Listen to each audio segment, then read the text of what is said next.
तो ये जो रियलाइजेशन है कि हिज फादर कि his son can do this, ये चीज़ उसके फादर को बहुत खफा कर देती है, बहुत पुट ऑफ कर देती है। और वो बड़े रीजनेबली ही says I am not angry with you because you are a young man and you found this opportunity to lie to me and you did. मैं अपने से खफा हूँ क्योंकि मैं देखना चाहता हूँ what lacked in my training of my son, जिसकी वजह से उसने आज मुझसे झूठ बोला। अब यहाँ पर आप देखिए वो कहते हैं I am angry not with you but with my self. You see, I realize that I have failed as a father if after all these years you feel that you have to lie to me. So he says, I have failed as a father. My training as a father has failed, that I could not teach you not to lie to your father. So the first opportunity you got to lie to me, you lied. I have failed because I have brought up a son who cannot even tell the truth to his own father. He says, that is how I look at the situation. This is how the father looks at the situation. And how does he look at the situation? He looks at the situation in a way that he says, this is so surprising for me that my own son, I could not teach my son to speak truth to his father. ये बात मैं नहीं सिखा सका अपने बेटे को। I'm going to walk home now and contemplate. Contemplate means to think deeply where I've gone wrong all these years. He says, today I'm not going to think about you. I'm going to think about my own way in which I trained you. I'm going to think about the deficiencies in my own training. मैं ये जानना चाहता हूँ कि मुझसे कहाँ ऐसी गलती हुई कि तुम ने झूठ बोलना सीख लिया, और वो भी अपने बाप के साथ। तुम्हें ये करेज नहीं है कि तुम सच बोल सको अपने बाप से। तो एक तो ये बड़ी इंटरेस्टिंग बात है। और फिर उसका बाप वाकई 18 मील तक पैदल चल कर गया। And you can understand what agony, what pain it must have given that child. कितना उसको, क्योंकि ये देखें ये जो स्टोरी है ना, ये पर्सनल नैरेटिव है। ये जेसन जो है, जो द ऑथर, उसकी अपनी स्टोरी है। तो उसको कितना पेन, कितनी एगनी, कितनी तकलीफ से वो गुजरा होगा जब उसका वो खुद गाड़ी में को ड्राइव कर रहा है 18 माइल्स तक, उसका बाप साथ साथ पैदल चलता हुआ आ रहा है। How painful it must have been for the son, for that young सन।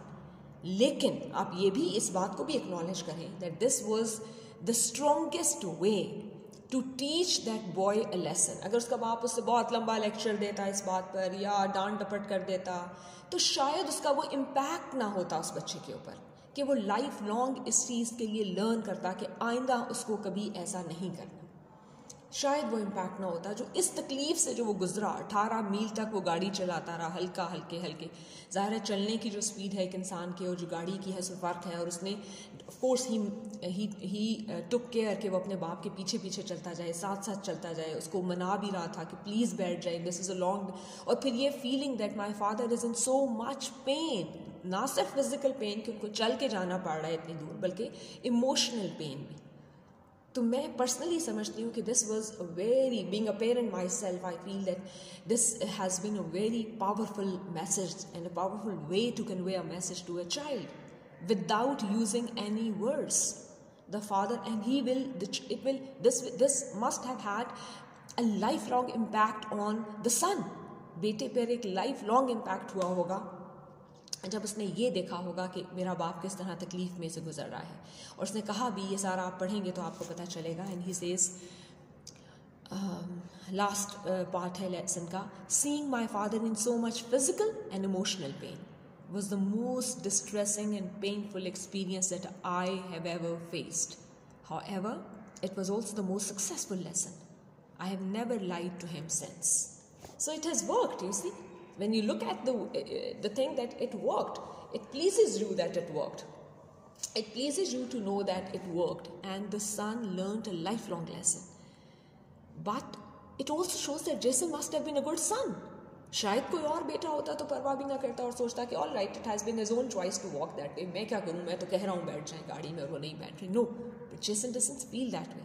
उसे पता है कि मेरा बाप इस वक्त जिस इमोशनल फिजिकल पेन में से गुजर रहा है, I am the cause of that pain. So he takes it into his heart, he absorbs it, and he makes a decision not to lie to him ever. And he doesn't do that. So he says, though it was the most painful experience, but I learned the most through this experience. So this is a very beautiful, I must say, an rendition of a personal narrative. Just a small incident, but that teaches you so much. I mean, and it also teaches you, like at your age, you can see that how your small things that we do. क्योंकि बच्चों के लिए, इस as के बच्चों के लिए, teenagers के लिए छोटी छोटी चीज़ें होती हैं कि मैंने झूठ बोल दिया तो क्या हुआ, या मैंने अगर आपकी बात नहीं मानी तो क्या हुआ. लेकिन ये भी इसमें एक वो है कि for children of your age you will understand how painful it can be for parents when they see their children going the wrong way. I mean, a small wrong thing जो आपको लगता है कि तो छोटी सी है, but parents look at it in another way कि वो छोटी नहीं है, it will become a habit and it will grow as you will grow as a person. तो वो छोटी सी भी गलत चीज़ अपने बच्चों में नहीं देखते, और अगर देखें तो it gives them a lot of pain and they take it to themselves, they take it to their hearts कि उनसे कोई गलती हुई है. सी, तो ये इस लेसन के जो मतलब हैं, इसके जो थीम्स हैं वो ये हैं. अब हम क्वेश्चंस को एक नज़र देख लेते हैं. रीडिंग कॉम्प्रिहेंशन के जो क्वेश्चंस हैं तो उससे कुछ थीम्स और कुछ चीज़ें एनालिसिस और ज़्यादा आपके सामने क्लियर होती जाएगी. पहला क्वेश्चन है, write the central idea of a long walk home. इसका सेंट्रल आइडिया मेरे ख्याल में यही है कि how painful it is for parents to see their children doing even those small wrong things that they do not want them to do. They want to see their children as very nice, very beautiful, very moral human beings. They want to see them grow as good human beings. And things that may appear small to kids themselves, like lying at an occasion or not obeying their parents at an occasion, can give an immense pain to parents. तो इसका central idea ये है कि how important it is for parents to raise children who are good human beings. उनके लिए कितना important है. Secondly इसके अंदर ये भी आइडिया है कि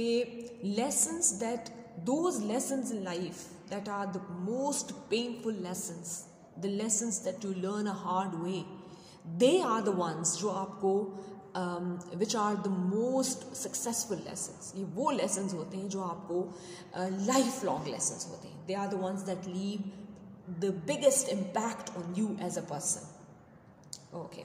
Then there is analyze. तो basically central जो आप कह लें कि इसकी सेंट्रल जो फॉर्मेशन है वो यही थी कि फादर सन रिलेशनशिप, एक टीनेज बच्चा और उसका फादर, उनके दरमियान क्या तरबियत का भी रिश्ता है. सिर्फ फादर सन नहीं है, सिर्फ प्रोविजन का रिश्ता नहीं है, ज़्यादा है. Analyse the pattern of organising paragraphs in the text and tell what pattern has been used. अच्छा, एक बात याद रखें कि ये जो है ये लेसन एक पर्सनल नैरेटिव है. पर्सनल नैरेटिव क्या होता है? आपकी अपनी ज़िंदगी से एक कहानी, एक वाक़या, एक इंसिडेंट जो आप बता रहे हैं. तो यहाँ पर लॉन्ग वॉक होम के अंदर जो सक्सेशन है, जो पैराग्राफ फॉर्मेशन है, वो बड़ी सिंपल है. It's like a simple narrative जिसमें कि आप ये बताते हैं कि this happened, then what happened, then next this happened, then this happened and finally this happened. तो ये एक सिंपल नैरेटिव की फॉर्म में पैराग्राफ्स लिखे गए हैं. और अगर आप देखें तो पैराग्राफ का जो pattern of organising paragraphs in the text क्या है कि क्रोनोलॉजिकल ऑर्डर में पूरी बात बताई है. This is called chronological order. Chronological order वो होता है कि वाक़या जहाँ से शुरू हुआ वहीं से सुनाना और फिर जिस तरह वो आगे बढ़ा उसी तरह सुनाना.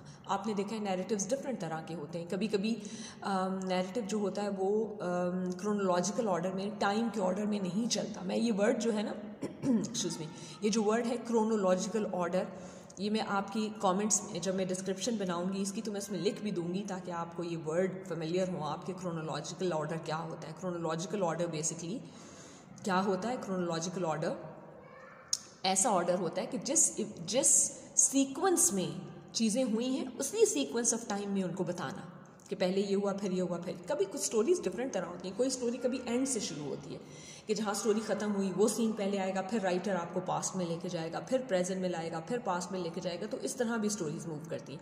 लेकिन ये जो स्टोरी है ये इसका जो पैटर्न ऑफ ऑर्गेनाइजेशन है वो डिफरेंट है और इसमें क्रोनोलॉजिकल ऑर्डर के अंदर चीज़ें मूव की हैं और किस तरह क्रोनोलॉजिकल ऑर्डर में कि जो चीज़ पहले हुई वही पहले बताई गई और फिर वो मूव करता गया और एंड तक आया और एंड पर आकर उसने अपना जो थीम था या जो आप कह लें कि जो मॉरल ऑफ द नैरेटिव था या जो थीम था उसको एंड पर आकर उसने दिया है।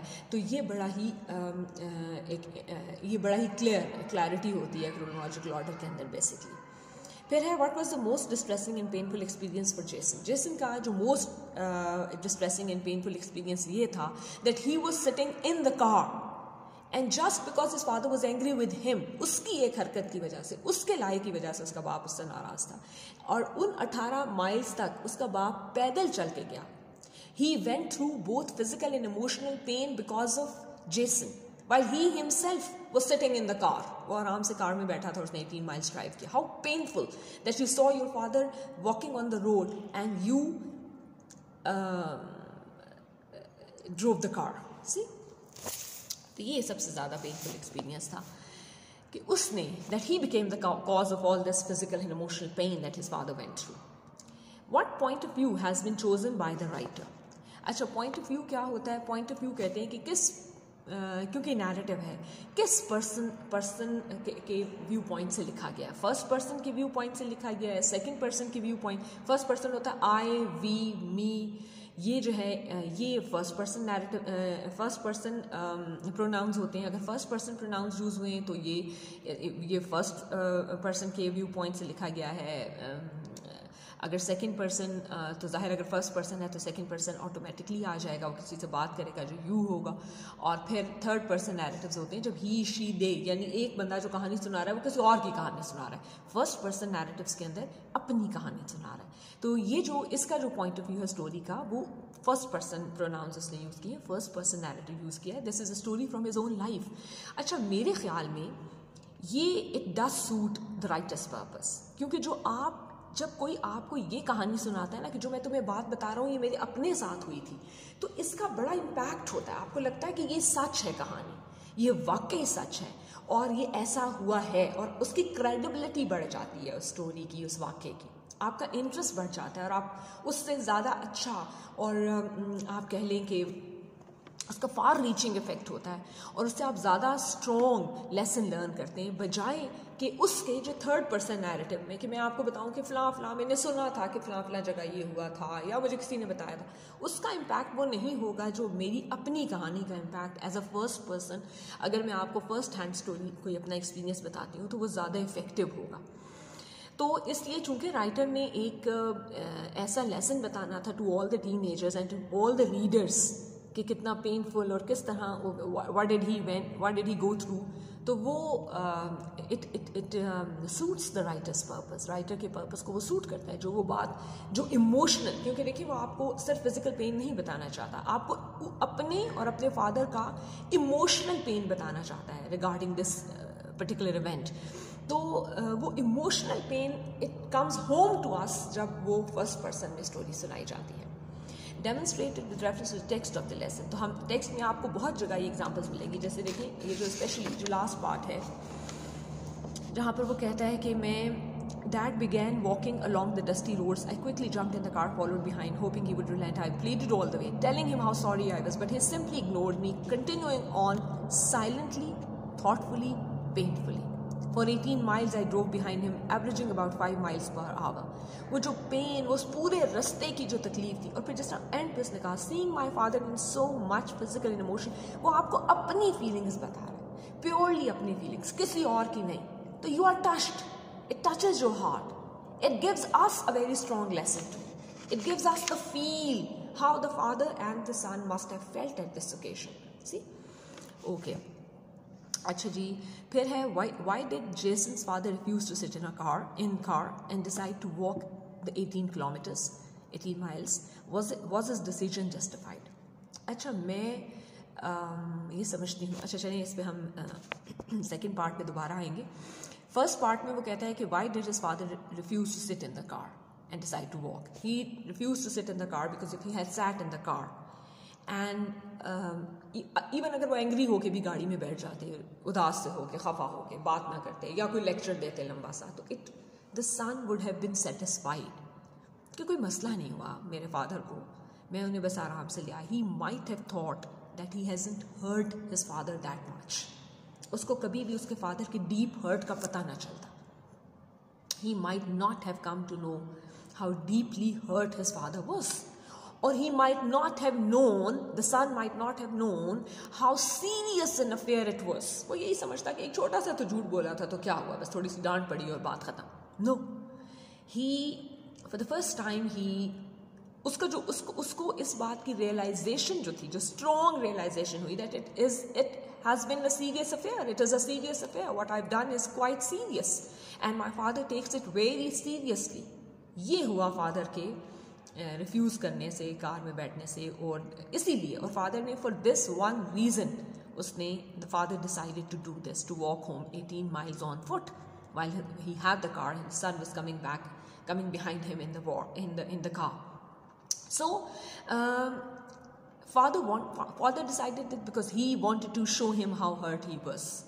He did this because he wanted to show the son how serious an affair it was, and he wanted to tell him that he does not need to repeat such a thing for the ever, any time in his life, future. He does not want to repeat such a thing because it gives a parent, an elder, physical and emotional pain to see such a thing, to experience such a thing.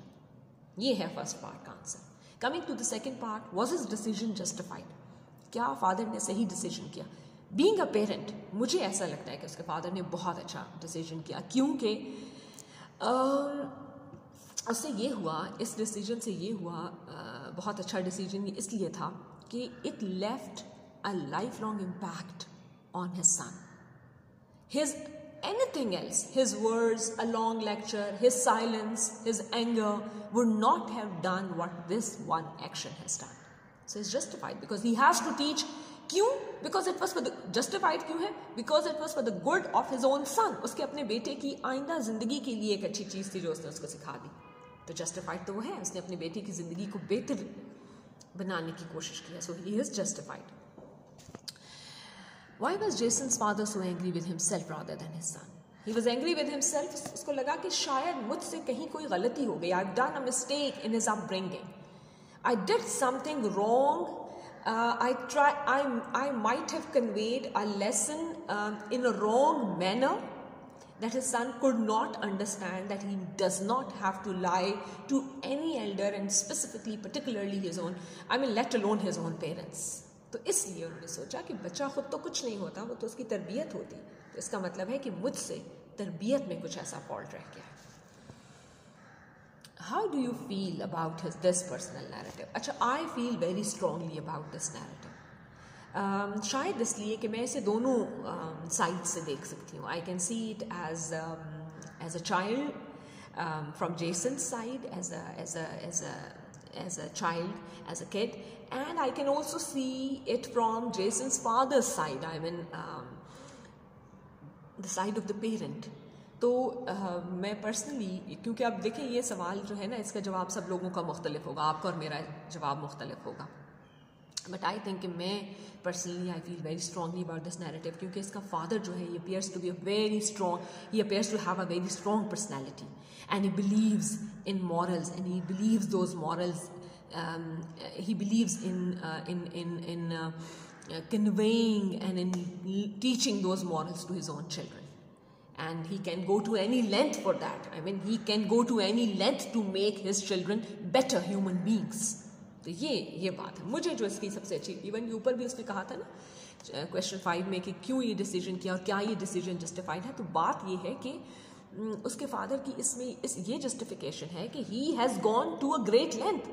जो pain था सारा, वो उसने खुद भी तो बर्दाश्त किया बच्चे को सिखाने के लिए. अगर उसे लगा कि मेरी अपनी गलती है, तो फादर ने अपने आप को भी पनिश किया है इन अ वे. अगर आप इसको उस तरह से देखें तो the father has also punished himself. अगर उन्हें लगा, क्योंकि ये ऊपर आपसे उन्होंने पूछा था ना कि 6th क्वेश्चन में why was father so angry with himself rather than his son, तो वो अपने आप से इसलिए नाराज़ थे कि वो सही तरबियत नहीं कर सके. तो अगर उनको ये लगा कि वो सही तरबियत नहीं कर सके, तो आप ये देखें कि उन्होंने अपने आप को भी फिर पनिश किया.